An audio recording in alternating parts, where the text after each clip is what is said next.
Почитувани медиуми, почитувани граѓани. Цените на горивата се до плафон. Од вчера дизелот е над 100 денари за литар.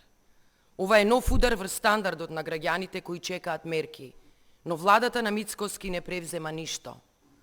Нема намалување на ДДВ, нема намалување на акцизата, нема мерки за заштита на стандардот на граѓаните. Дури Мицкоски кажа дека нема намера да го намали ДДВ-то за горивата. Граѓаните во Македонија со најниски плати сега ќе плаќаат литар дизел над 100 денари. Само за 6 месеци цената на дизелот порасна за 43%. Резервоар од 50 литри сега ги чини граѓаните над 1500 денари, повеќе од пред 6 месеци. Но ударот не завршува на бензинските пумпи.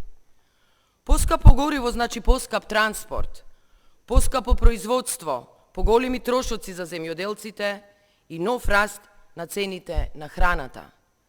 Половина од семејниот буџет на македонските граѓани веќе оди за храна и пијалаци. Потрошувачката кошничка е речиси 70.000 денари, а платите стагнираат.